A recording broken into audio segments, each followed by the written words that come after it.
I can't be the only one that still runs to Gonna Fly Now. Creed is directed by Ryan Coogler and stars Michael B. Jordan and Sylvester Stallone and tells the story of Adonis Creed, the son of Apollo Creed, as he is looking to become a fighter like his father. Now, to start Adonis's journey, he wants to go back and find the great Rocky Balboa, his father's old competitor slash friend, in hopes that he'll train him. Creed was one of my most anticipated movies of 2015, as I am a huge fan of the Rocky movies, and the story the writers seemed to be going for was actually really interesting, and it seemed like they could have something special on their hands. And after seeing the movie, I gotta say that this movie does live up to its hype slash expectations for the most part. There are some aspects that really do bother me about this film, but let's first start off with the good, and the acting in this movie was totally great. I mean, Sly was totally dialed into this movie. He was Rocky Balboa again. He wasn't just Sylvester Stallone in a Rocky movie. He was Rocky, so that's just great. And Michael B. Jordan is continuing to prove himself that he is one of the best young actors working right now.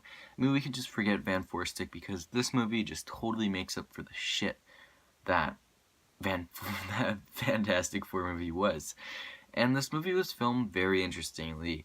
For example, the first official fight in this film felt like it was all filmed in one sequence, and it was very interesting trying to piece this, actually how they filmed this together and how they got like the makeup team to like give them cuts and stuff. It was really great, and you're trying to figure out where exactly this movie cut, and it's hard. I mean, and there are certain shots in this film that are really great. The cinematography is decent for the most part, and yeah. Now, for the downsides of this film, I do have quite a number of problems. However, I'll only address a few that actually really bother me.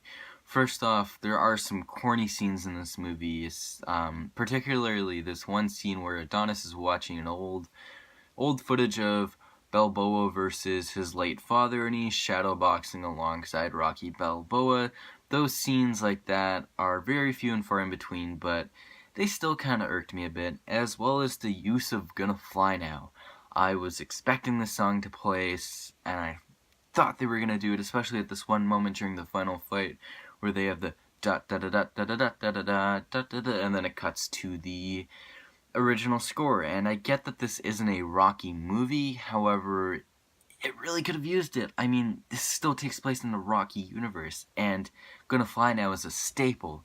And I really would have loved to hear that song. I mean, I was just waiting to go da da da, but it never happened. And apart from that final fight, I thought maybe they'd save it for the end credits, but they never got to it, and that kind of, it did bother me. I was upset, but you know, that is a minor complaint. But the one thing I really need to talk about that really did bother me was the love story between Adonis and Bianca. These were the scenes that really dragged the movie down for me. I get that for a sports movie or any kind of movie, you need to have some kind of weight to the fight, some kind of weight for the audience slash the protagonist to actually make it out of the fight, so you're cheering for him and stuff like that.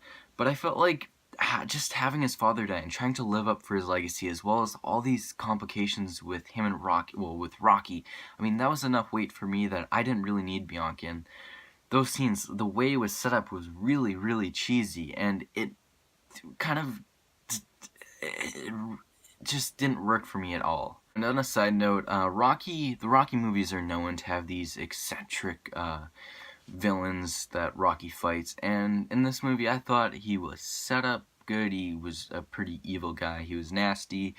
However, when it came down to the boxing, usually these guys are all ripped and muscular. I mean, if you look like this guy's got his bicep popping, or his tricep.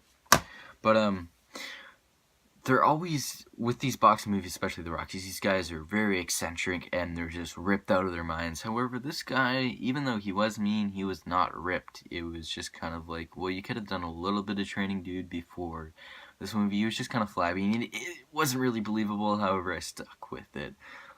That's just a minor thing I thought I'd throw in. So Creed is a great movie. However, it does suffer from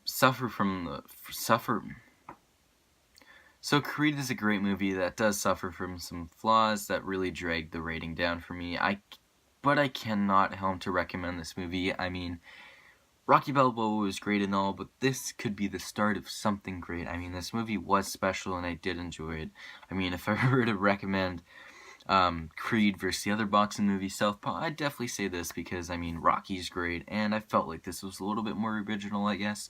Anyways, guys, so Creed gets a 7.5 out of 10. Okay, guys, this has been your favorite critic 26 with yet another review. My next video will be it'll be very special. It'll be a video game review. I'm going to be reviewing the 3 Uncharted games, getting prepared for Uncharted 4, so that'll be exciting. And for my next movie review, it'll be of the Academy Award winning Best Picture. I didn't say that properly, but Spotlight will be my next movie review, so look forward to that in a week or so, maybe 2. And so yeah, guys, if you like this review, please smack that like button as always, share it to your friends, and subscribe to make sure you never miss out on any more reviews. As well as toss a follow to my Instagram. I'll link it in the description, wherever it's below. And yeah, so I'll see you guys next time. Peace.